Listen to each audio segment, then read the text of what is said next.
బాధ్యత గల వ్యక్తిగా తల్లిదండ్రులుగా ఘనంగా వివాహం జరిపించడం జరిగింది. ఆ క్రమంలో మన బాధ్యత, తల్లిదండ్రులుగా బాధ్యత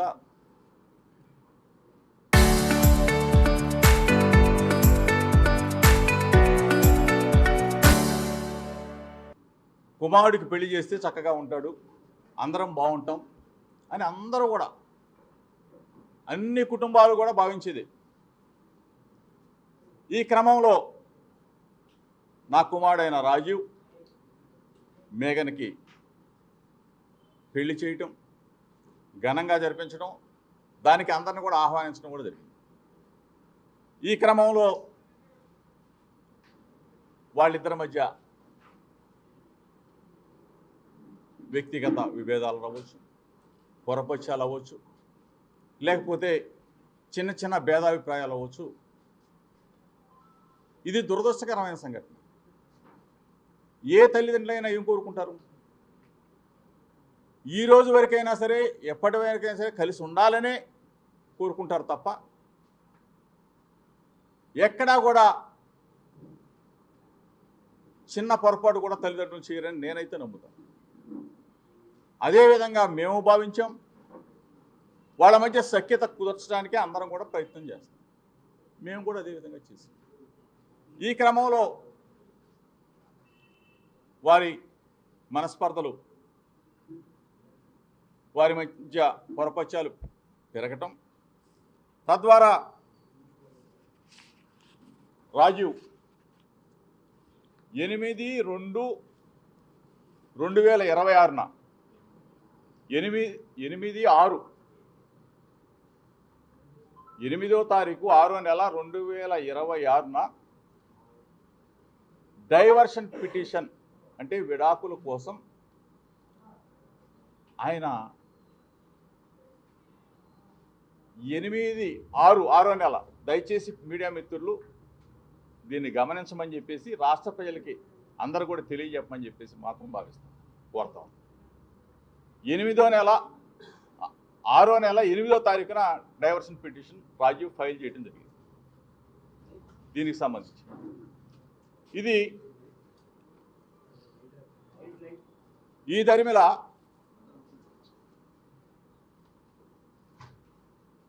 ఇరవై 24వ తారీఖు 7వ నెల 2026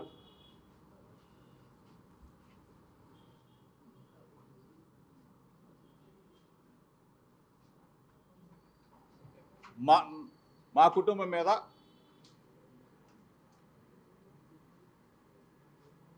మేఘన కంప్లైంట్ ఇవ్వడం జరిగింది. దయచేసి ఒకసారి మీరు దీన్ని గమనించమని చెప్పేసి మాత్రమే కోరుతా ఉన్నాం. అయినా సరే రాజీవ్ నా కుమారుడు, మేఘన నా కూతురుతో సమానం. ఎందుకంటే ఉన్నది కొన్ని రోజులైనా కన్న కూతురు కన్నా మిన్నగానే చూసుకున్నాం. ఎక్కడా ఏ పొరపక్షాలు మా మధ్య అయితే ఎక్కడా లేవు. రాజీవ్ మేఘన మధ్య ఉన్న విభేదాలు అవ్వచ్చు, పొరపక్షాలు అవ్వచ్చు, మాట తేడా అవ్వచ్చు, వాళ్ళ మధ్య ఉంటే ఉండవచ్చు. మేము మా కుటుంబం చక్కగా గౌరవించడం, చక్కగా సొంత కూతురులాగా నేను కానీ నా భార్య చూసుకున్నాం. ఈ పరిస్థితుల్లో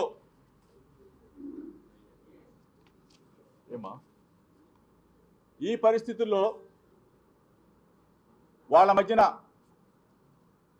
విభేదాలకి ఆ తర్వాత రాజీవ్ డైవర్షన్ పిటిషన్ ఇవ్వటం, ఆ తర్వాత మా మీద కంప్లైంట్ ఇవ్వటం కూడా జరిగింది. అంటే యావత్ కుటుంబం మొత్తం కూడా 11 మంది మీద ఎఫ్ఐఆర్ నమోదు చేయడం కూడా జరిగింది. దీనికి సంబంధించి పచ్చని కుటుంబం, మంచి కుటుంబం, ఒక పొరపచ్చం. ఈ ఈ ఈ క్రమంలో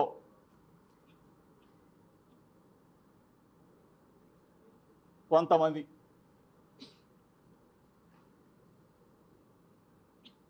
ఆ కంప్లైంట్ దరిమిల ఈరోజు నెల రోజులు అవుతా ఉంది. యాంటిసిపేట్ బెయిల్ తీసుకున్నాం. కొన్ని కోర్టు పరిధి దాటి మాట్లాడటం భావ్యం కాదు కాబట్టి దయచేసి మీడియా మిత్రులకు చెప్తా ఉన్నాం, నెల రోజులుగా వ్యక్తిగత జీవితాలు, కుటుంబ జీవితాలు, కుటుంబంలో వచ్చిన మనస్పర్ధలు, ఇద్దరి జీవితాలు అంటే రాజీవ్ మేఘన సంబంధించిన విషయాలని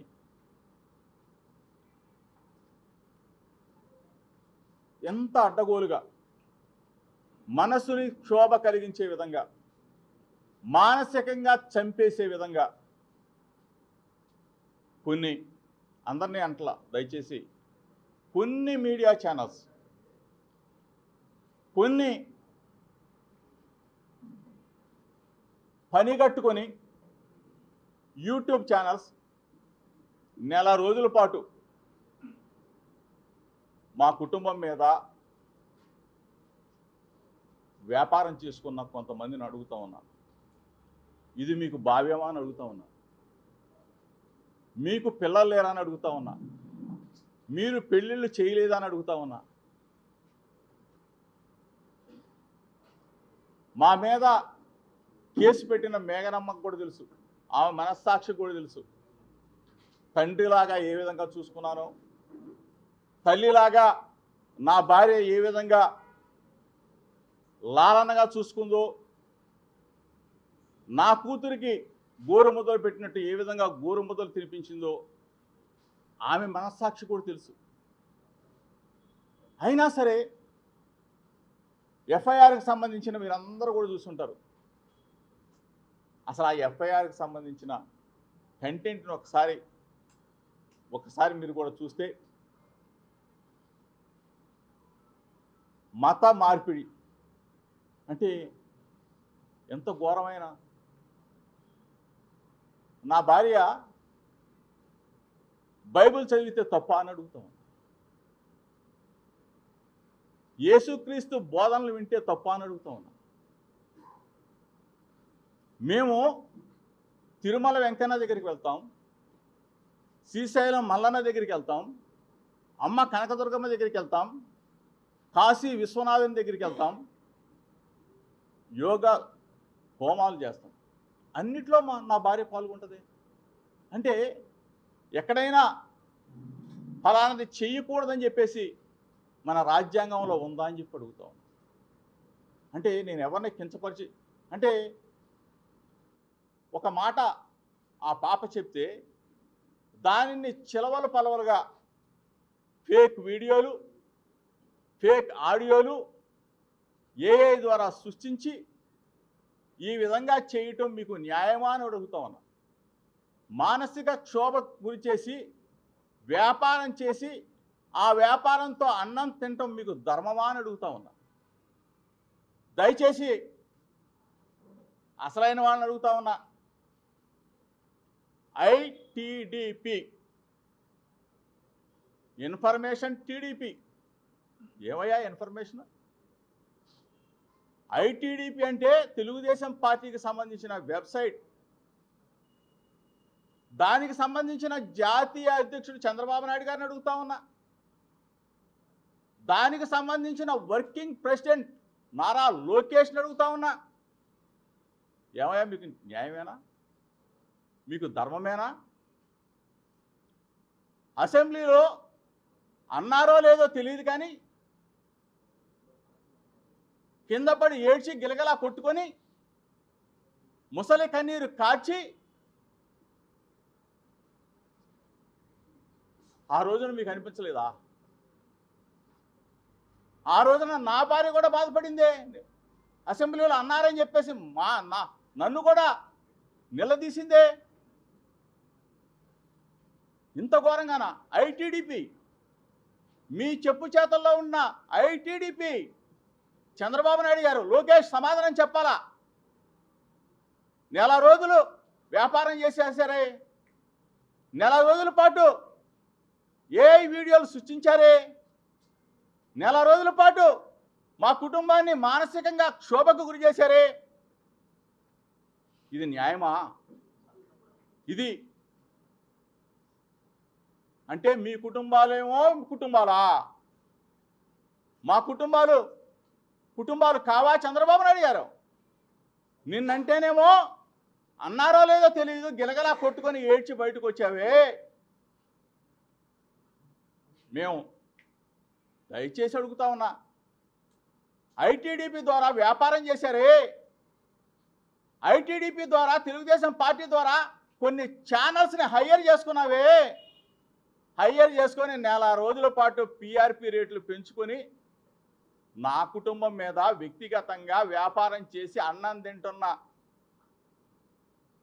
దుర్మార్గులను అడుగుతా ఉన్నా. రాజకీయంగా ఎదుర్కో, రాజకీయంగా రా. 2 సంవత్సరాల 3 నెలల పాటు నువ్వు అధికారంలోకి వస్తే, మొట్టమొదటి నువ్వు అధికారంలోకి వచ్చిన తర్వాత 2 నెలలకే నా కుమారుడు రాజీవ్ని అరెస్టు చేయించావే, జైల్లో పెట్టించావే. అయినా దడవలా. చంద్రబాబు నాయుడు ఇంటి దగ్గర ధర్నా చేశానని చెప్పేసి సుప్రీంకోర్టు దాకా వెళ్ళి జోగి రమేష్ని అరెస్టు చేయాలని చెప్పేసి తపన పడ్డావే. అయినా దడవలా. కల్తీ కేసు సృష్టించి 83 రోజుల పాటు నన్ను నా తమ్ముడు రాముని జైల్లో నిర్బంధించావే, 3 జైలు తిప్పావే. అయినా దడవలా. జైలు నుంచి బయటకు వచ్చా, మరలా ప్రజా సమస్యల మీద చంద్రబాబు నాయుడు ఇంటికి వస్తానని చెప్పా, దడవల. కానీ జోగి రమేష్ గొంతు నొక్కాలా. జోగి రమేష్ గొంతు నొక్కినా, పేక పిసికినా ఈ గొంతు ఆగదని చెప్పేసి చంద్రబాబు నాయుడికి, లోకేష్కి ఇద్దరికి చెప్తా ఉన్నా. దయచేసి చాలామంది మిత్రులు అనుకుంటారు, ఎందుకు జోగి రమేష్ చంద్రబాబు నాయుడిని లోకేష్ని టార్గెట్ చేశాడు, వాళ్ళ కుటుంబ విషయం కదా అని చెప్పి అనుకుంటారు. దయచేసి 2 రాష్ట్రాల తెలుగు ప్రజలు, ప్రపంచంలో ఉన్న తెలుగు ప్రజలందరూ కూడా గమనించాలి. ఇది ఒక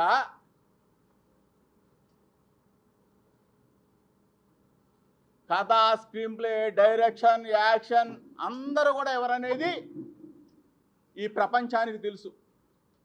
ఎఫ్ఐఆర్లో పొందుపరిచిన అంశాలన్నీ కూడా ఒక్కసారి మీరు దయచేసి మీడియా మిత్రులు, రాష్ట్ర ప్రజలకి తెలియజెప్పండి. తెలుసు దాంట్లో ఉన్న విషయాల్ని. ఎక్కడికి వెళ్ళారు మీరు? ఏ విధంగా జరిగింది? ఈ కుట్రకోణం ఎక్కడి నుంచి వచ్చింది? జోగి రమేష్ని మానసికంగా క్షోభకు గురి చేయాలా, ఇతను గొంతు నొక్కేయాలా, జైల్లో పెట్టినా సరే, 83 రోజుల్లో జైల్లో పెట్టినా సరే, ఆ జైల్లో పెట్టిన తర్వాత ఇంటి మీద దాడి చేసినా, యాసిడ్ దాడి చేసినా, బాంబులు వేసినా సరే ఇతని నోరు అదుపులో ఉండట్లేదు. ప్రజా సమస్యల మీద పోరాటం చేస్తూ ఉన్నాడు, ప్రశ్నిస్తున్నాడని చెప్పేసి ఈ విధంగా కుటుంబ పరంగా ఎవరి ఇళ్లలో లేవయ్యా చంద్రబాబు నాయుడు? పెద్దవాళ్ళు, ఎన్టీ రామారావు గారి కుటుంబం, అక్కినేని నాగేశ్వరరావు గారి కుటుంబం, చిరంజీవి గారి కుటుంబం. అంటే జోగి రమేష్ ఒక్కడే బలహీన వర్గాల్లో బలమైన వాడు. ఈ వీడు గొంతు నొక్కితే బీసీలందరూ అణగదొక్కబడతారని చెప్పేసి ఒక కుట్ర కోణంలో ఈ రోజుకి చెప్తా ఉన్నా. మేఘన నా కూతురుతో సమానం. రాజు మేఘన ఒకటవ్వాలనే ఈనాటికి కోరుకుంటాం. అది ప్రయత్నించాల్సింది పోయి క్యాంప్ ఆఫీస్కి ఫోన్లు చేసి పిలిపిస్తారా? రాష్ట్రంలో సమస్యలు లేవా? రాష్ట్రంలో ఇంకా సమస్యలు లేవా చంద్రబాబు నాయుడు గారు? రాష్ట్రంలో సమస్యలు లేవా నారా లోకేష్? ఇది మరీ ముఖ్యంగా చెప్తా ఉన్నాం, స్థానిక శాసనసభ్యుడు కృష్ణప్రసాద్ ఏ రోజైనా వ్యక్తిగతంగా మిమ్మల్ని విమర్శించామా? రాజకీయంగా పోరాడడం తప్ప వ్యక్తిగతంగా కృష్ణప్రసాద్ని అడుగుతా ఉన్నా, నీ గురించి నీ పార్టీ వాళ్ళు కొన్ని వ్యక్తిగత విషయాలు ఇస్తానని చెప్తే ఒకటే చెప్పా, దమ్ముగా రాజకీయాలు చేస్తా జోగి రమేష్, దమ్ముగా ఉంటాడు, అంతేగాని వ్యక్తిగత విషయాల జోలికి వెళ్ళనని చెప్పా. మీ పార్టీ వాళ్ళు చాలామంది వీడియోలు పంపిస్తా ఉన్నారు, ఫోటోలు పంపిస్తా ఉన్నారు. ఓ నో, నా కుటుంబంలో ఒక సమస్య వస్తే వాళ్ళని మీరు ఒక్క వీడియో ప్లే చేస్తా దయచేసి. అంటే నేను చాలా వీడియోలు ఉన్నాయి, కానీ నేనేమి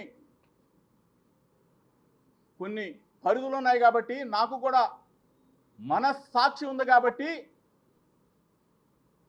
4 కాలాల పాటు ఆంధ్రప్రదేశ్ రాష్ట్రంలో రాజకీయాల్లో ఉండి ప్రజాసేవ చేయాలి కాబట్టి నా పార్టీకి సంబంధించిన మా నాయకుడి మీద బురదీశారు,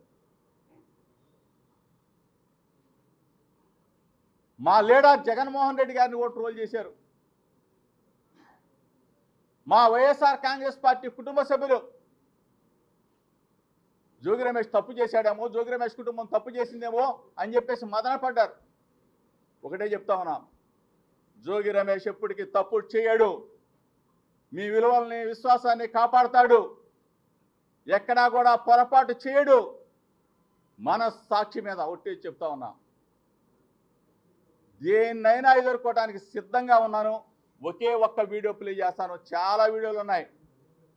దయచేసి నేను కృష్ణప్రసాద్ కూడా ఏమంటలా, కృష్ణప్రసాద్ అంటాడు నేను రాజీ చేయడానికి చూశాను, లేకపోతే అది చేయడం. దయచేసి నీకు దండం పెట్టి చెప్తా ఉన్నా, ఇటువంటి తప్పుడు పనులు మానుకో, తప్పుడు చేష్టలు మానుకో.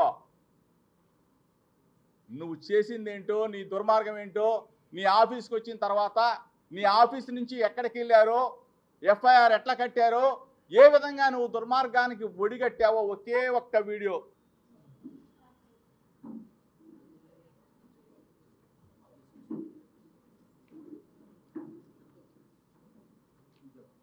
కృష్ణప్రసాద్ ఆఫీసు, కృష్ణప్రసాద్ కారు,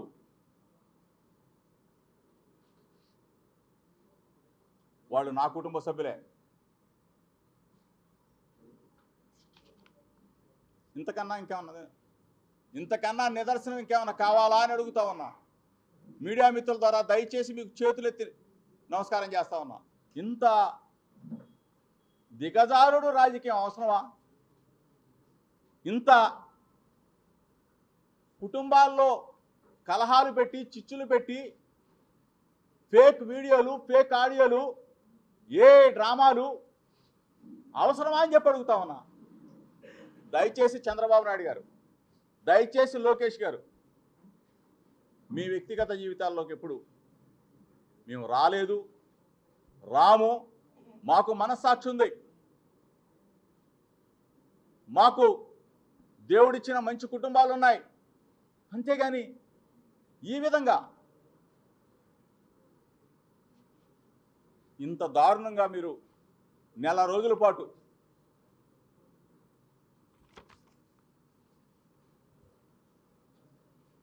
మానసిక క్షోభ, ఒకళ్ళం కాదు 11 మంది, నా కుటుంబం మొత్తం కూడా, ఎక్కడో ఉన్న నా కూతురు, గుల్బర్గాలో ఉన్న నా కూతురు, ఎక్కడో ఉన్న నా మేనల్లుడు వైజాగ్లో ఉంటాడు. అసలు ఏ విధంగా మీకు మనసు చచ్చిపోయి ఏమి చేయాలో తెలియక ఇంత కుట్రలు అవసరమా అని చెప్పి అడుగుతా ఉన్నా.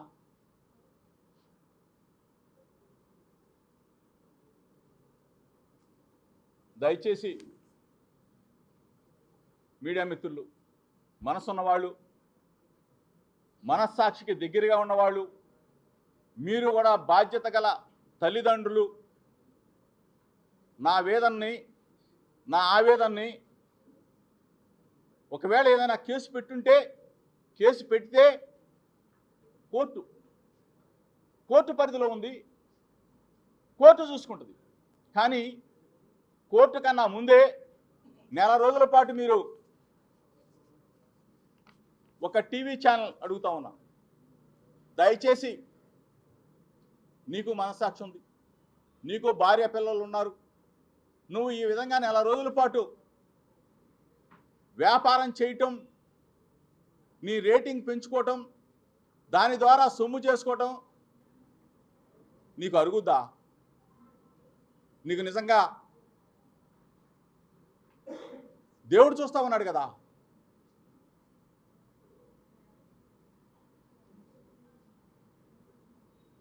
ఐటీడీపీ దయచేసి తెలుగుదేశం పార్టీ అధ్యక్షుడు నారా చంద్రబాబు నాయుడు గారు చాలా గౌరవంగా పిలుస్తా ఉన్నా, ఏది ఈ ఇష్యూ కాబట్టి. మిగిలిన విషయాల్లో ఏ విధంగా మాట్లాడతాననేది మీడియా మిత్రులకు అందరికీ తెలుసు. ఈ విషయం కాబట్టి నారా చంద్రబాబు నాయుడు గారు మిమ్మల్ని ఎక్కడ కించపరచట్లా, మీ వ్యక్తిగత జీవితాల్లోకి మేము ఎప్పుడు రాలా. ఖర్జూర్ నాయుడు గారు మీకు పెళ్లి చేశారు, మీరు నారా లోకేష్ గారికి పెళ్లి చేశారు, మీరు కూడా బాధ్యత గల తండ్రి. నా స్థానంలో అంటే నా స్థానంలో ఉండి ఆలోచించమని అడుగుతా ఉన్నా.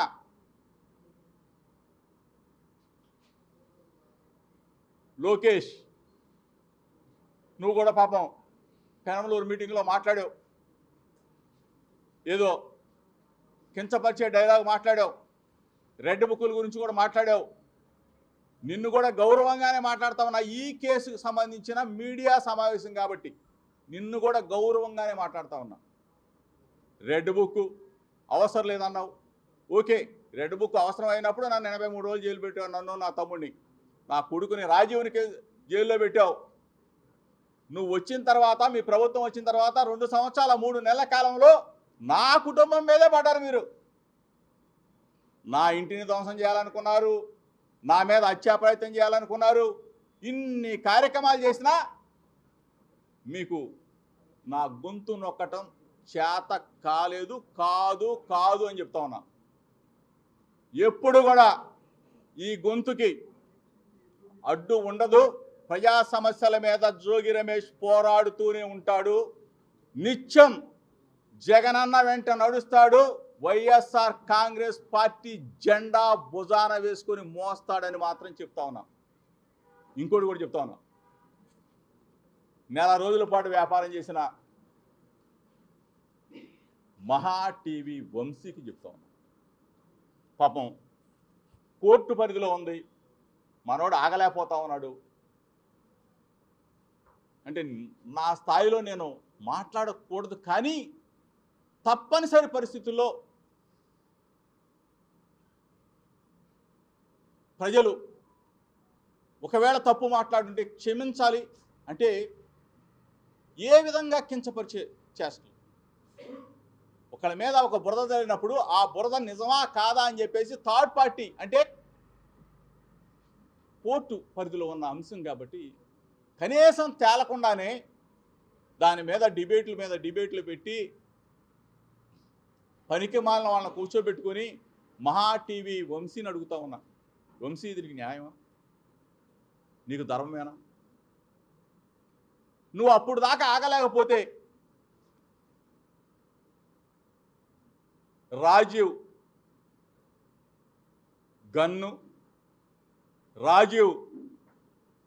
గన్నులో బుల్లెట్టు, ఆ బుల్లెట్లో పవరు, ఆ పవర్లో రేంజ్ కావాలని తహతహలాడితే నిన్ను హయ్యర్ చేసుకున్నా. నువ్వు కూడా కాదు, నువ్వేముంది బామ్మర్ది వంశీగాడివి, నీదే ఉందిరా ఒక్కగాడి, నిన్ను హయ్యర్ చేసుకున్నా. నిన్ను హయ్యర్ అంటే కాంట్రాక్ట్ కుదుర్చుకున్నా. వాళ్ళకి చెప్పు రాజీవ్కి ఎంత దమ్ముందో, రాజీవ్కి ఎంత పవర్ ఉందో, ఆ పవర్లో ఎంత సత్తా ఉందో కూడా నిన్ను హైర్ చేసుకున్న వాళ్ళకి డైరెక్ట్గా చెప్తా ఉన్నా వంశీ. మనస్సాక్షిని అడుగు, నీ భార్యను అడుగు, ఇంటికి వెళ్ళి నీ పిల్లల్ని అడుగు, నెల రోజులుగా నేను చేసింది మంచి పనా తప్ప అని చెప్పేసి అడుగు. ఏంట్రా ఇది? ఎంత దిగజారిపోయారా మీరు? డబ్బుల కోసం మీడియా ఛానల్స్, అంటే స్వచ్ఛమైన మీడియా ఛానల్స్ ఉన్నాయి, పర్ఫెక్ట్గా ఉన్నది ఉన్నట్టు చెప్పే మీడియా ఛానల్స్ ఉన్నాయి, కొన్ని దిగజారిపోయిన మీడియా ఛానల్స్. ఎందుకు మీరు ఈ స్థాయికి దిగజారిపోయారు? మీకు ఇంతకన్నా ఇంకోటి చేసుకోవడం బెటర్. మీరు పౌడర్ రాసుకుంటావు, కూర్చుంటావు. మా వాళ్ళు ఏదో అంటారు టాల్కం పౌడర్ వంశీ అని. అదే నేను ఎప్పుడు చూడలా, కానీ ఓడి చెప్తా ఉన్నా, బామ్మర్ది వంశీ, నీ భార్య నాకు చెల్లి, ఒకసారి మా చెల్లి దగ్గరికి వెళ్ళు, నేను ఈ విధంగా చేశాను, ఈ విధంగా చేశాను, కరెక్టా అని చెప్పి అడుగు. చెప్పు తీసుకొని కొట్టింది, నేను చెప్పు పెట్టి కొట్టింది. నీకు నాకు తెలిసి అన్నం పెట్టదు, ఆమె పాప చూసి ఉండదు. దయచేసి చెప్తా ఉన్నా, ఇటువంటి ముసుగులో కొన్ని ఛానల్స్ అవ్వచ్చు, కొన్ని వెబ్సైట్స్ అవ్వచ్చు, కొన్ని యూట్యూబ్ ఛానల్స్ అవ్వచ్చు, పాపం బ్రతికేశారు. నెల రోజుల పాటు బ్రతికేశారే. మీకు పిల్లలు లేరా? మీకు భార్య బిడ్డలు లేరా?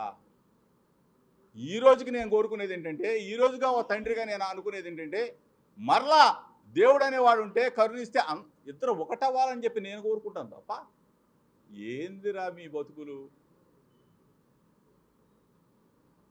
దయచేసి మీడియా మిత్రులు, మీరంటే నాకు గౌరవం, అభిమానం. ఒకవేళ నేను ఏదైనా తప్పుగా పొరపాటుగా మాట్లాడుంటే రాష్ట్ర ప్రజలు కూడా క్షమించాలని. మేఘన నా కూతురుతో సమానం, సమానం కాదు, నా కూతురు లాంటిది. నేను కానీ నా భార్య కానీ ఉన్న కొన్ని రోజులైనా కానీ చక్కగా లాలించాం, చక్కగా మంచి మాటలు చెప్పాం, గోరుముద్దలు తినిపించేది నా భార్య అయితే. అటువంటి మంచి కుటుంబాన్ని మమ్మల్ని తీసుకొచ్చి రోజు ఒక ఇంకా ఎన్ని వేసుకుంటారో వేసుకుంటారా, బతికేయండి బతికేయండి. ఇంకా ఇంకా ఎన్ని సృష్టిస్తారు? ఒకటే చెప్తా ఉన్నా, చంద్రబాబు నాయుడికి చెప్తా ఉన్నా, లోకేష్కి చెప్తా ఉన్నా, తెలుగుదేశం పార్టీలో కొంతమంది, పాపం అందరిని అనకూడదు, ఎందుకంటే ఇటువంటి కార్యక్రమాలను చాలామంది వ్యతిరేకిస్తూ నాకు ఫోన్లు చేశారు. ఏంటండి ఇంత దిగజారిపోయారు, ఐటీడీపీ ఇంత దిగజారిపోయింది ఏంటి? ఏదన్నా మంచి సమస్యను తీసుకుంటారు కానీ ఇట్లా ఒక కుటుంబ సమస్యను తీసుకొచ్చి రోడ్డున పెట్టి ఈ విధంగా దిగజారిపోయిన మా ఐటీడీపీ అని చెప్పేసి తెలుగుదేశం పార్టీలో వాళ్ళే చెప్తా ఉన్నారు. చంద్రబాబు నాయుడు ఇంత దిగజారిపోతాడా, ఇంత నీతి లేనివాడా అని చెప్పేసి మాట్లాడుతూ ఉన్నారు. దయచేసి చెప్తా ఉన్నా, మిమ్మల్ని ఏమి నేను కుటుంబ పరంగా గౌరవిస్తాం, బాధ్యత గల వ్యక్తులుగా మిమ్మల్ని గౌరవిస్తాం. కానీ ఈ విధమైన మానసిక క్షోభకి గురి చేసి నెల రోజుల పాటు నన్ను కానీ నా కుటుంబ సభ్యులను కానీ ఇబ్బంది పెట్టిన, ఎట్లా అంటే గ్యాగ్ ఆర్డర్ కూడా తీసుకొచ్చా. గ్యాగ్ ఆర్డర్ తీసుకొచ్చినా సరే గ్యాగ్ ఆర్డర్ని ఇంప్లిమెంట్ చేయకుండా కూడా కొన్ని ఛానల్స్, మహా టీవీ వంశీ, ఎందుకు? భూమి గుండ్రంగా ఉంటుంది, భూమి గుండ్రంగా ఉంటుంది. ఎప్పుడు ఒకడే పరిపాలన చేయడు. మహామహులే మట్టి ఖర్చుకొని పోయారు, విర్రవీగినోళ్ళే కొమ్ములు కింద పడిపోయారు. ఒకటే చెప్తా ఉన్నా, టైం ఈరోజు నీ టైం అవ్వచ్చు, ఏదో ఒకరోజు ఒక నిమిషమైనా నా టైం వస్తుంది. అంటే నేనేమి వీరుణ్ణి సూర్యుడిని పొడి చేస్తాను కాదు. నీకు మంచి మాటలు చెప్పే రోజు ఇంకొకసారి వస్తుంది, నీకు మొట్టికాయ వేసే రోజు ఇంకొక రోజు వస్తుంది. దయచేసి రెడ్ బుక్లు, రెడ్ బుక్ ఇవాళ ఏంటి? Red book, dead book, next death book రాసి పెట్టుకో, విర్రవేగొద్దు. మంచి మాటలు తీసుకో, నేను చెప్తున్నాను, 4 మంచి మాటలు తీసుకో. రెడ్ బుక్ ఎంతమందిని జైలుకి పంపిస్తారు? ఎన్ని తప్పుడు కేసులు పెడతారు? ఎంతమందిని అరెస్ట్ చేస్తారు? ఎంతమందిని భయపెడతారు? భయపడే పార్టీ కాదు, భయపడే వ్యక్తులం కాదు. బలమైన లీడర్ జగన్మోహన్ రెడ్డి గారి నాయకత్వంలో, దమ్మున్న లీడర్ జగన్మోహన్ రెడ్డి గారి నాయకత్వంలో పనిచేస్తా ఉన్నాం. మాట తప్పడు, మడమ తెప్పడు. రాజశేఖర్ రెడ్డి గారి శిష్యుడిగా చెప్తా ఉన్నా, రాజశేఖర్ రెడ్డి గారి అనుచరుడిగా చెప్తా ఉన్నా.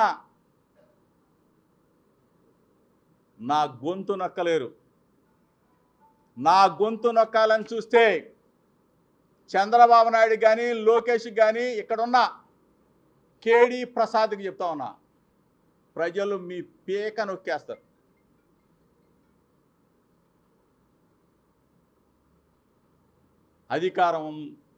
అధికార మదంతో, అధికారం ఉంటే మంచి పనులు చేయండి రా బాబు. ఏం పనులు? నేను చెప్పా ఇందాక, చంద్రబాబు నాయుడికి లోకేష్కి ఏం సంబంధం, జోగి రమేష్ ఈ ప్రెస్ మీట్లో అని చూపించాను కదా. ఇంకా చాలా ఉన్నాయి. అయినా సరే నాకు మనస్సాక్ష్యం. మీరు క్యాంప్ ఆఫీస్కి ఎప్పుడు ఫోన్ చేసి పిలిపించారో తెలుసు. క్యాంప్ ఆఫీస్ నుంచి ఎవరికి ఫోన్లు చేశారో తెలుసు. క్యాంప్ ఆఫీస్ నుంచి ఎక్కడికి వచ్చారో తెలుసు. మభ్యపెట్టబాకండి, మాయ చేయబాకండి. ఎప్పటికైనా కలవాలని మనస్ఫూర్తిగా కోరుకోండి, కానీ ఇట్లా విడదీయాలా, గొడవలు పెట్టాలా, లేకపోతే విడిపోతే చక్కగా అన్యోన్యంగా విడిపోతారు. అంతేగాని కౌన్సిలింగ్ ఉంటుంది కోర్టుల్లో, లేకపోతే ఇంకోటి ఉంటుంది. అంతేగాని ఏంటిది? దయచేసి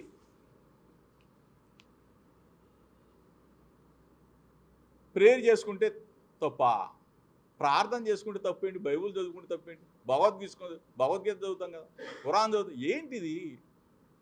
దాన్ని కూడా నా భార్య ప్రార్థన చేసుకుంటే కూడా ట్రోల్ చేయడం ఏంటం? దయచేసి ఇంతసేపు మీడియా మిత్రులు ఈ సమావేశంలో పాల్గొన్నందుకు మీ అందరికీ కూడా చేతులెత్తి నమస్కారం చేస్తూ, మీ అందరికీ కూడా కృతజ్ఞతలు చెప్తూ, నేను ఎవరిని బాధ పెట్టాలనో, చంద్రబాబు నాయుడు గారి మీద రాజకీయంగా బురద చల్లాలను, లోకేష్ మీద రాజకీయంగా దెబ్బ కొట్టాలను, లేకపోతే ఇక్కడున్న స్థానిక కేడీ ప్రసాద్ మీద నేను చెప్పాలను మీకు ఒకే ఒక్క వీడియో చూపించాను. ఒకే ఒక్క వీడియో. ఎందుకంటే నేను అటువంటి వ్యక్తిని కాదు కాబట్టి దయచేసి ఈ విషయాల్ని, కుటుంబపరమైన విషయాల్ని, వాళ్ళిద్దరు కూడా చదువుకున్న వాళ్ళు, వాళ్ళిద్దరు కూడా తెలివిగల వాళ్ళిద్దరు కూడా మాట్లాడుకుంటారు. వాళ్ళిద్దరు కూడా ఒకవేళ విడిపోవాలి, కోర్టులు ఉన్నాయి, కోర్టు పరిధిలో కౌన్సిలింగ్ ఇస్తారు. అవన్నీ కూడా చట్టం తన పని తాను చేసుకుంటుంది కానీ తప్ప దయచేసి ఈ విషయాలని ఇంతటితో ముగించమని మీ ద్వారా మిగిలిన మిత్రులకు కూడా, మిగిలిన ఛానల్స్ కూడా, మిగిలిన వెబ్సైట్స్ కూడా, మిగిలిన యూట్యూబర్స్ కూడా రాజకీయాన్ని రాజకీయంగా చూసుకుందాం, కుటుంబ వ్యవహారాలని దీనికి తేవద్దని చెప్పేసి మిమ్మల్ని అందరం కూడా మనస్ఫూర్తిగా వేడుకుంటూ సెలవు తీసుకుంటాను.